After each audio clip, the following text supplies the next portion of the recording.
ಎಲ್ರಿಗೂ ನಮಸ್ಕಾರ. ನಾನು ನಿಮ್ಮ ಸುಪ್ರಿಯ ರಾಘವೇಂದ್ರ ಜೋಶಿ. ಒಬ್ಬ ತಂದೆ ಮತ್ತು ಮಗಳು ಹೋಟೆಲ್ಗೆ ದೋಸೆ ತಿನ್ನಕ್ಕೆ ಕರ್ಕೊಂಡು ಹೋಗ್ತಾರೆ. ಆಗ ತಂದೆ ಮಸಾಲ ದೋಸೆಯನ್ನ ಆರ್ಡರ್ ಮಾಡ್ತಾರೆ. ಆಗ ವೇಟರ್ ಕೇಳ್ತಾನೆ, ನಿಮಗೆ ಬೇಡ್ವಾ ಸರ್ ಅಂತ. ತಂದೆ ಹೇಳ್ತಾರೆ, ಇಲ್ಲ ಸರ್, ನನ್ಗೆ ಒಂದ್ ಲೋಟ ನೀರ್ ಕೊಡಿ ಸಾಕು, ನನ್ನ ಮಗಳಿಗೆ ಮಸಾಲ ದೋಸೆ ತಂದ್ಕೊಡಿ ಅಂತ.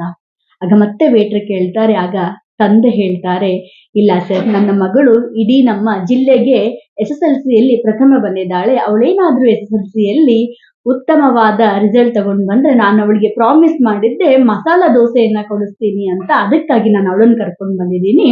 ಅವಳಿಗೆ ತಿನ್ಸಕ್ಕೆ ಮಾತ್ರ ನನ್ನ ಕಡೆ ಹಣ ಇರೋದು ಅಂತ ಹೇಳ್ತಾರೆ. ಆಗ ವೇಟರ್ ಅವರಿದ್ದದ್ದನ್ನ ನೋಡ್ತಾರೆ. ಹರಿದ ಬನೀನು, ಹಳೆಯ ಚಪ್ಪಲಿ ಹಾಕಿಕೊಂಡಂತಹ ತಂದೆಯನ್ನ ನೋಡಿ ಮ್ಯಾನೇಜರ್ ಹತ್ರ ಹೋಗಿ ಕಳಕಳಿಯಿಂದ ವಿನಂತಿ ಮಾಡ್ತಾರೆ, ನನ್ನ ಕಡೆಯಿಂದ ಅವರಿಗೆ ದೋಸೆ ಕೊಡೋಣ ಸರ್, ಈ ತರದ್ದೆಲ್ಲ ಪರಿಸ್ಥಿತಿ ಇದೆ ಅಂತ ಹೇಳ್ತಾನೆ. ಹೇಳಿ, ಬೇಕಿದ್ರೆ ನನ್ನ ತಿಂಗಳ ಕೊನೆಯಲ್ಲಿ ಬರ್ತಕ್ಕಂಥ ಸಂಬಳದಲ್ಲಿ ಈ 2 ದೋಸೆಯ ಹಣವನ್ನ ನೀವು ತಗೊಳ್ಳಿ ಅಂತ ಹೇಳ್ತಾರೆ. ಮ್ಯಾನೇಜರ್ ಕೂಡ ಇದನ್ನ ಅರಿತು, ಇಲ್ಲ ಇಲ್ಲ ಬೇಡ, ಇದು ಹೋಟೆಲ್ ಬಿಲ್ಲಲ್ಲೇ ನಾವು ಕೊಡೋಣ, ಅವ್ರಿಗೆ ದೋಸೆಯನ್ನ ತಿನ್ನಿಸಿ ಕಳಿಸಿ ಅಂತ ಹೇಳ್ತಾರೆ.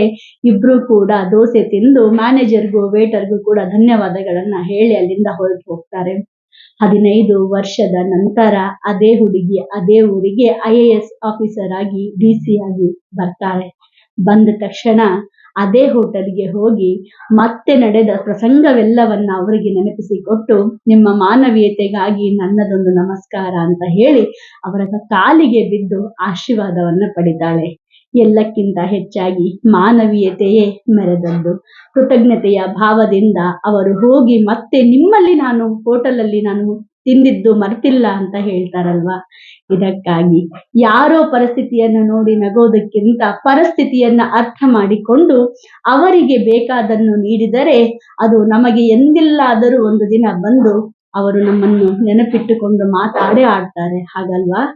ಹೀಗಾಗಿ ಅವರ ಪರಿಸ್ಥಿತಿಗಳನ್ನ ತಿಳಿದುಕೊಂಡು ನಾವು ಅವರಿಗೆ ಬೆಂಬಲಿಗರಾಗಿ ಇರೋಣ. ಹೀಗಾಗಿ ದಿನಕ್ಕೊಂದು ಬದಲಾವಣೆ. ನಮಸ್ಕಾರ.